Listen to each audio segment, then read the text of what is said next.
Bonjour frères et sœurs et chers amis, je vous espère tous en bonne santé et que vous tenez bon. Nous allons invoquer le Seigneur pendant quelques secondes.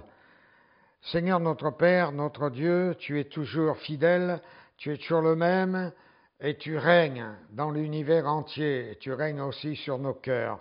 Merci de nous aider pour la méditation de ta parole et de faire du bien à chacun et de répondre aux besoins de chacun dans ta grâce. Au nom de Jésus, Amen. Voilà, qui a dit « Es-tu celui qui doit venir ?» Bien sûr, vous ne pouvez pas me répondre puisque nous ne sommes pas physiquement ensemble, mais dans votre esprit, je pense que la plupart d'entre vous avaient déjà trouvé la réponse. Il s'agit bien sûr de Jean-Baptiste. Et nous lisons dans l'évangile de Luc au chapitre 7, les versets 18 et 19, s'il vous plaît.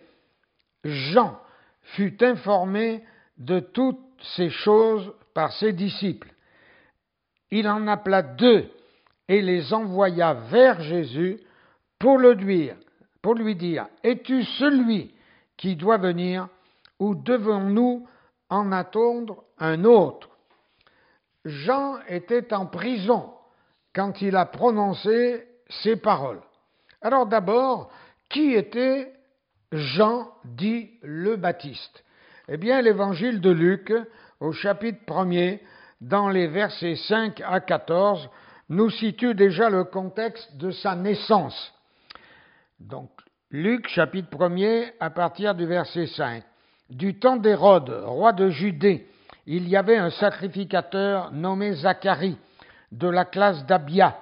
Sa femme était d'entre les filles d'Aaron et s'appelait Élisabeth. Tous deux étaient justes devant Dieu, observant d'une manière irréprochable tous les commandements et toutes les ordonnances du Seigneur. Ils n'avaient point d'enfants, parce qu'Élisabeth était stérile, et ils étaient l'un et l'autre avancés en âge. Or, pendant que Zacharie s'acquittait de ses fonctions devant Dieu, selon le tour de sa classe, il fut appelé par le sort, d'après la règle du sacerdoce, à entrer dans le temple du Seigneur pour offrir le parfum. Toute la multitude du peuple était dehors en prière à l'heure du parfum. Alors un ange du Seigneur apparut à Zacharie et se tint debout à droite de l'autel des parfums. Zacharie fut troublé en le voyant et la frayeur s'empara de lui. Mais l'ange lui dit, ne crains point, Zacharie, car ta prière a été exaucée. Ta femme Élisabeth t'enfantera un fils, et tu lui donneras le nom de Jean. Il sera pour toi un sujet de joie et d'allégresse, et plusieurs se réjouiront de sa naissance. Amen. Puis nous lisons aussi les versets 18 à 24. Zacharie dit à l'ange, à quoi reconnaîtrai-je cela? Car je suis vieux et ma femme est avancée en âge. L'ange lui répondit, je suis Gabriel, je me tiens devant Dieu, j'ai été envoyé pour te parler et pour t'annoncer cette bonne nouvelle. Et voici, tu seras muet et tu ne pourras parler jusqu'au jour où ces choses arriveront, parce que tu n'as pas cru à mes paroles qui s'accompliront en leur temps. Vous voyez, quelquefois, il y a des dangers à ne pas croire ce que le Seigneur dit. Cependant, le peuple attendait Zacharie, s'étonnant de ce qu'il restait si longtemps dans le temple. Quand il sortit, il ne put leur parler, et ils comprirent qu'il avait eu une vision dans le temple. Il leur faisait des signes, et il resta muet. Lorsque ses jours de service furent écoulés, il s'en alla chez lui. Quelque temps après, Élisabeth, sa femme, devint enceinte. Amen. La parole de Dieu s'accomplit toujours, quelles que soient les circonstances et quelle que soit la position que nous prenons devant elle. Jean est donc le fruit, le résultat d'un grand miracle de Dieu. Je rappelle que Zacharie veut dire le souvenir de l'Éternel ou l'Éternel se souvient. Élisabeth veut dire le serment de l'Éternel ou encore mon Dieu est plénitude. Et Jean, c'est la grâce de Dieu ou le don de l'Éternel. C'était donc là aussi un patrimoine spirituel important. Maintenant, quelle était la mission de Jean le Baptiste? Eh bien, nous le trouvons aussi dans Luc, au chapitre 1er, dans les versets 16 et 17.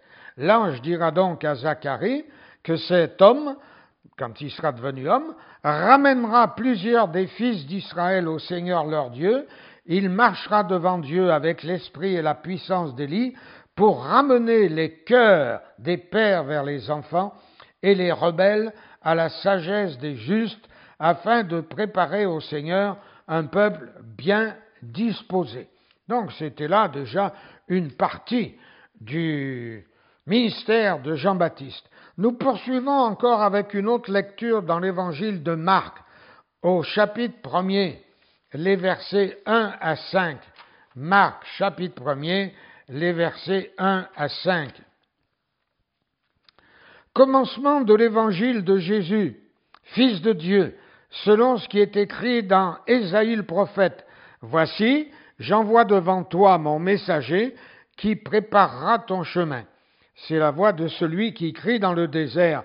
Préparez le chemin du Seigneur, aplanissez ses sentiers. Jean parut, baptisant dans le désert et prêchant le baptême de repentance pour le pardon des péchés. Tout le pays de Judée et tous les habitants de Jérusalem se rendaient auprès de lui et, confessant leurs péchés, non pas à Jean-Baptiste bien sûr, mais à Dieu, ils se faisaient baptiser par lui dans les eaux du Jourdain. Donc nous avons déjà ici le cadre de la mission que Jean-Baptiste devait accomplir sur l'ordre de Dieu. Maintenant, nous allons voir ensemble, s'il vous plaît, les circonstances de la première rencontre de Jean-Baptiste avec Jésus. Dans l'évangile de Jean, au chapitre 1er, et dans les versets 29 à 36. Le lendemain, Jean vit Jésus venant à lui, et il dit, écoutez bien, chers amis et frères et sœurs, voici l'agneau de Dieu qui ôte le péché du monde. C'est celui dont j'ai dit, après moi vient un homme qui m'a précédé, car il était avant moi. Je ne le connaissais pas, mais c'est afin qu'il soit manifesté à Israël que je suis venu baptiser d'eau. Jean rendit ce témoignage. J'ai vu l'Esprit descendre du ciel comme une colombe et s'arrêter sur lui. Je ne le connaissais pas, mais celui qui m'a envoyé, donc Dieu le Père, baptisé d'eau, m'a dit, celui sur qui tu verras l'Esprit descendre et s'arrêter, c'est celui qui baptise du Saint-Esprit. Et j'ai vu et j'ai rendu témoignage qu'il est le Fils de Dieu. Le lendemain, Jean était encore là avec 2 de ses disciples. Et ayant regardé Jésus qui passait, il dit, voici l'agneau de Dieu. Ces faits ont donc eu lieu 2 fois de suite, à 2 jours d'intervalle, puisqu'il nous est dit 2 fois le lendemain, au verset 29 et au verset 36. Et c'est par une révélation divine, et non pas par une inspiration personnelle, par une intuition personnelle, par sa foi personnelle, mais j'insiste, c'est par une inspiration du Saint-Esprit que Jean-Baptiste a déclaré « Voici l'agneau de Dieu ».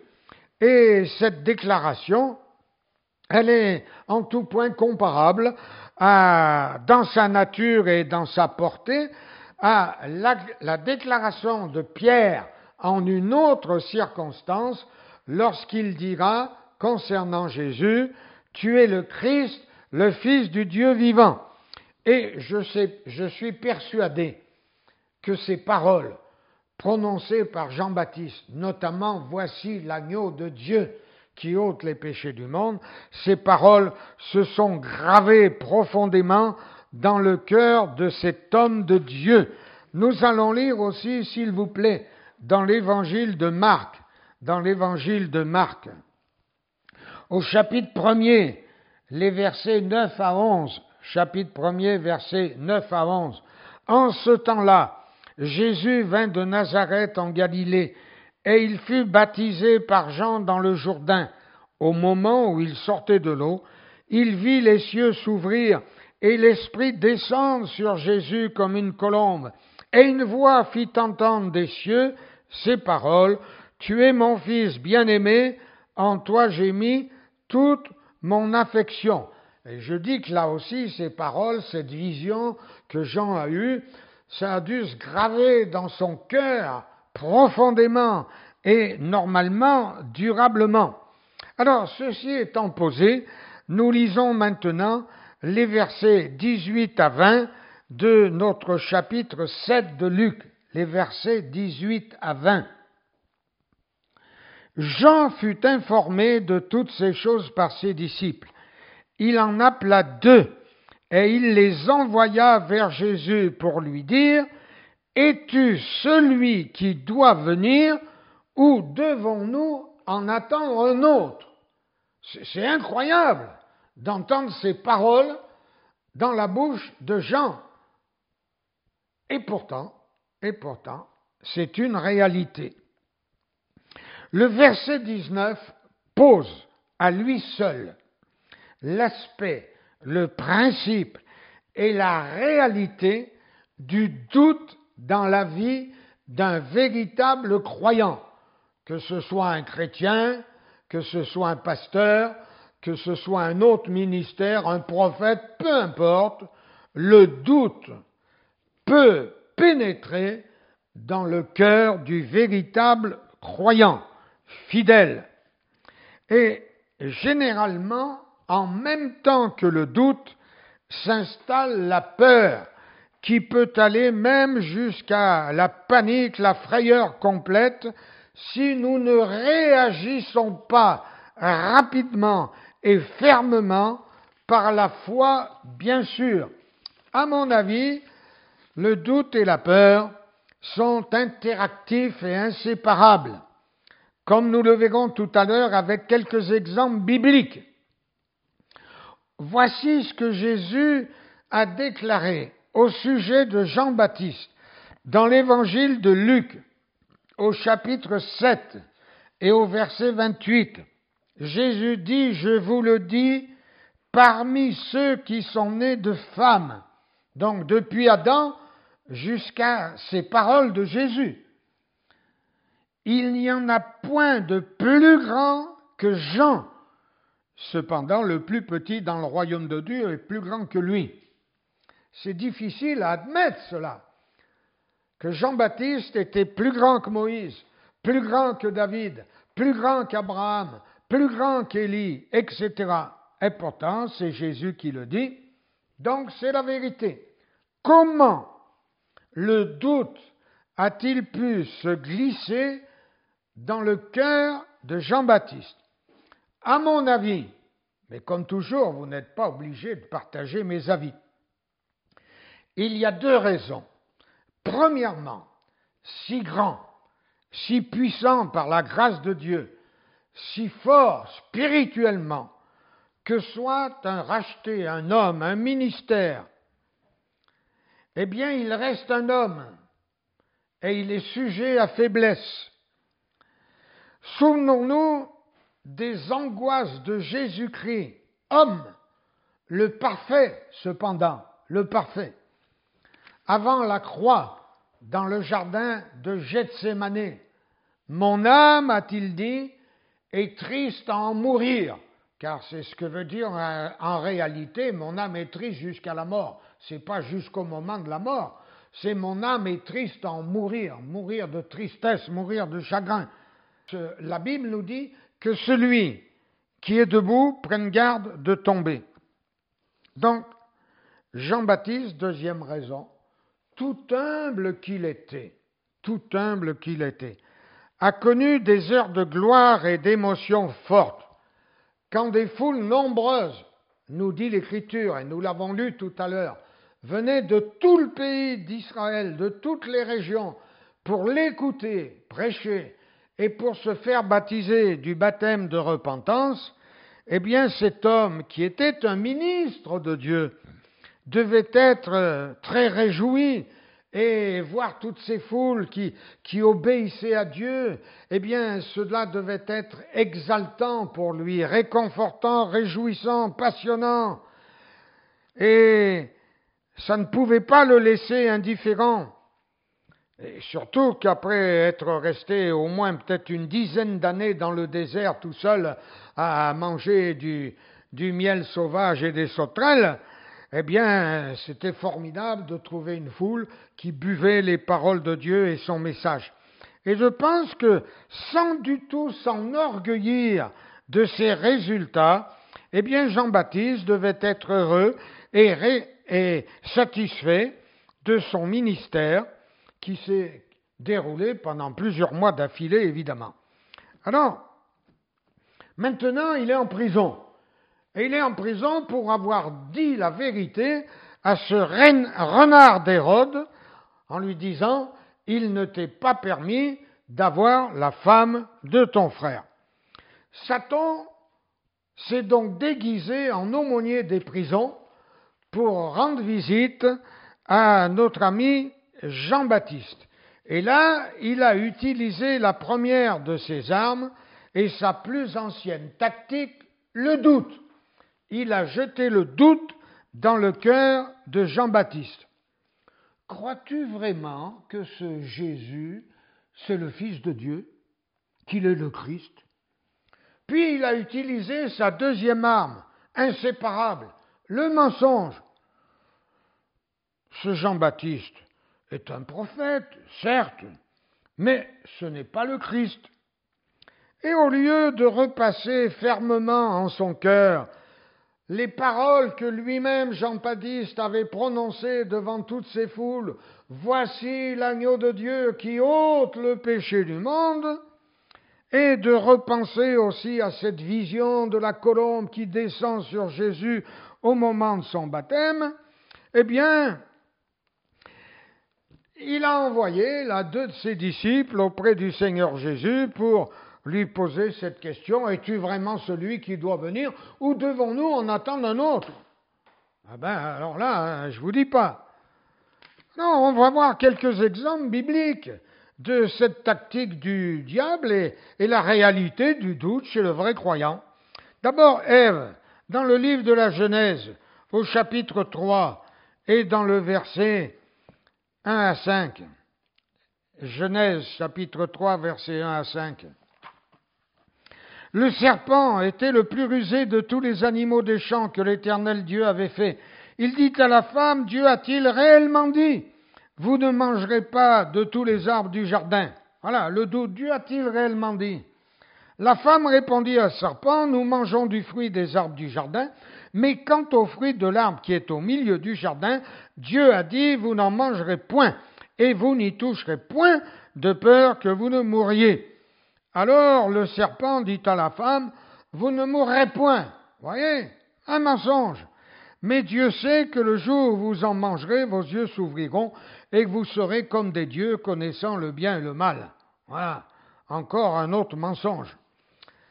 Ils étaient à l'image de Dieu, donc il ne pouvait pas y avoir mieux. Mais voyez, le diable, avec le doute, avec le mensonge, il agit. Ensuite, Adam, Genèse chapitre 3, versets 9 et 10. Là, on voit les conséquences sur Adam de ce qui s'est passé. L'Éternel Dieu appela l'homme, donc Adam, et lui dit, où es-tu? Il répondit, j'ai entendu ta voix dans le jardin et j'ai eu peur, parce que je suis nu et je me suis caché. Voilà, j'ai eu peur. Et je vous disais tout à l'heure que le doute engendre le peur, la frayeur. Et c'est bien ce qui s'est passé. Maintenant, on regarde Israël. Après la sortie d'Égypte, dans le livre de l'Exode, au chapitre 14, les versets 5 et 6, on annonça au roi d'Égypte que le peuple avait pris la fuite. Alors le cœur de Pharaon et celui de ses serviteurs furent changés à l'égard du peuple. Ils dirent, qu'avons-nous fait en laissant aller Israël, dont nous n'aurons plus les services? Verset 9, les Égyptiens poursuivirent les Israélites, et tous les chevaux, les chars de Pharaon, ses cavaliers, son armée, les atteignirent, campés près de la mer. Et puis, comment le peuple va-t-il réagir?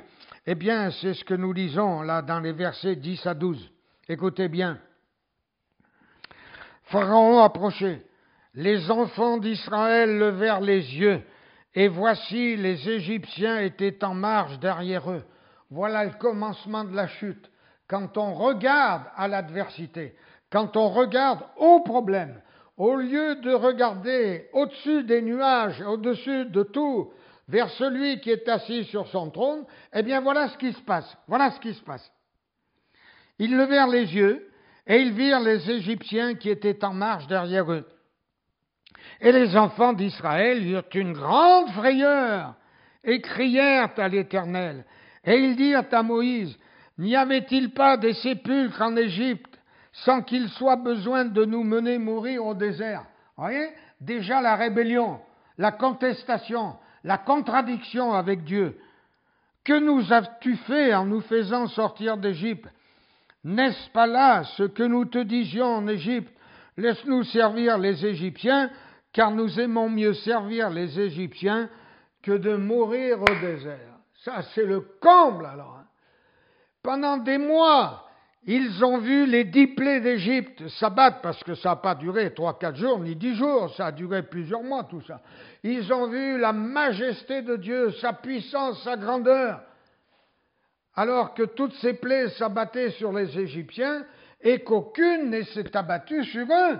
Vous voyez, il y a une différence, il y a une distinction quand même entre le croyant et l'impie, entre l'incrédule et celui qui aime Dieu. Eh bien non, vous voyez, ça ne les avait pas frappés du tout. Ils ont regardé avec les yeux de la chair ce qu'ils voyaient devant eux, au bout de leur nez, et ils ont été complètement défaits, effrayés, vaincus. Vous voyez?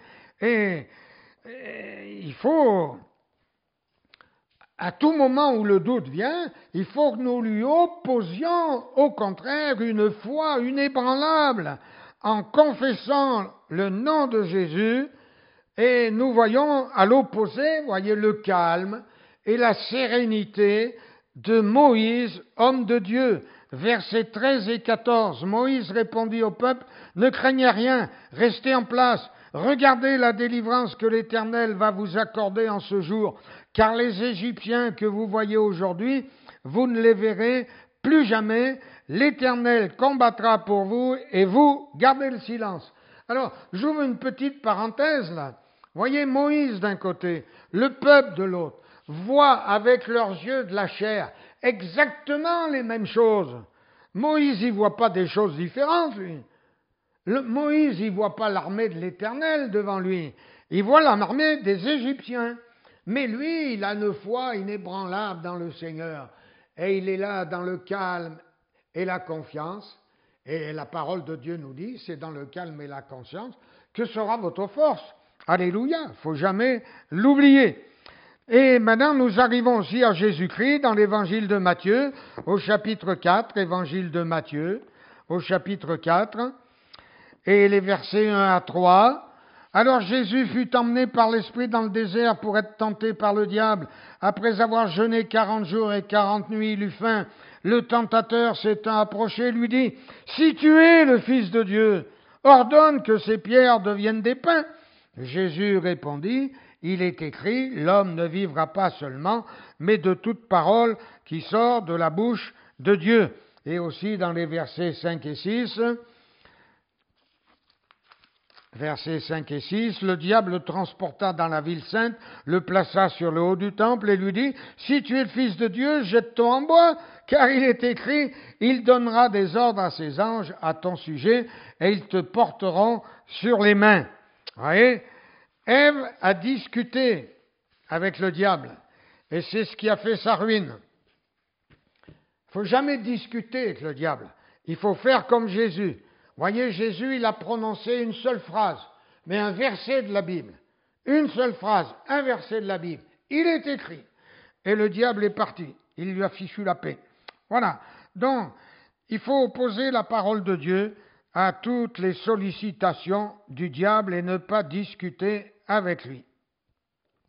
Et vous savez, en passant, on voit que le diable, il manque jamais d'audace, lui. S'attaquer au Fils de Dieu en personne. pour le faire douter de sa nature même et de son origine. Vous voyez, ça dépasse toute mesure. Hein.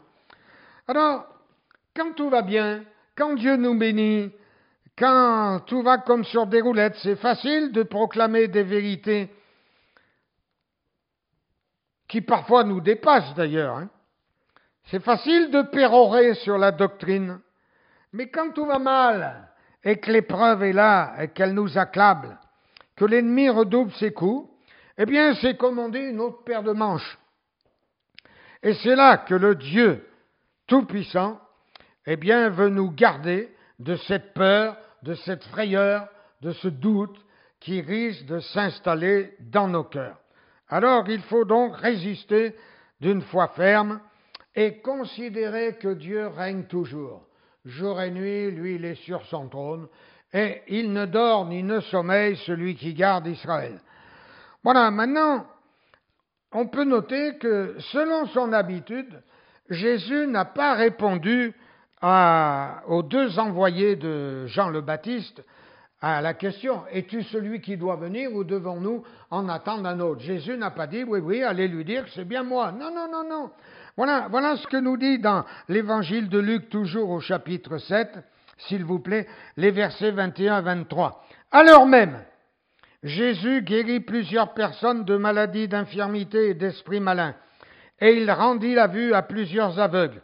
Et il dit aux envoyés de Jean, « Allez rapporter à Jean ce que vous avez vu et entendu. Les aveugles voient, les boiteux marchent, les lépreux sont purifiés, les sourds entendent, les morts ressuscitent, la bonne nouvelle est annoncée aux pauvres. Heureux ou heureuse celui ou celle pour qui je ne serai pas une occasion de chute. » Ouais, il n'a pas dit, non, c'est bien moi, oui, je suis le Christ. Bon. Alors j'espère que Jean-Baptiste s'est ensuite ressaisi pleinement, hein, et qu'il est mort dans la foi, puisqu'il a été décapité, comme chacun le sait. Et on pourrait encore parler du doute chez Élie, chez Pierre et chez bien d'autres qui sont dans l'Écriture. Alors, on termine avec quelques textes que je tiens à vous lire. Dans l'Évangile de Marc, au chapitre 11, Marc, chapitre 11, versets 21 à 23. Pierre, se rappelant ce qui s'était passé, dit à Jésus, « Maître, regarde le figuier que tu as maudit a séché. » Jésus prit la parole et leur dit, « Ayez foi en Dieu. Je vous le dis en vérité, si quelqu'un dit à cette montagne, « ôte-toi de là et jette-toi dans la mer », et s'il ne doute point en son cœur, mais croit que ce qu'il dit arrive, il le verra s'accomplir. » Et puis également dans Jacques, chapitre 1er, versets 5 à 8. Jacques, chapitre 1er, versets 5 à 8. Si quelqu'un d'entre vous manque de sagesse, qu'il la demande à Dieu, qui donne à tous simplement et sans reproche, et elle lui sera donnée. Mais qu'il la demande avec foi, sans douter, car celui qui doute est semblable au flot de la mer, agité par le vent et poussé de côté et d'autre, qu'un tel homme ne s'imagine pas qu'il recevra quelque chose du Seigneur. C'est un homme irrésolu, inconscient dans toutes ses voies.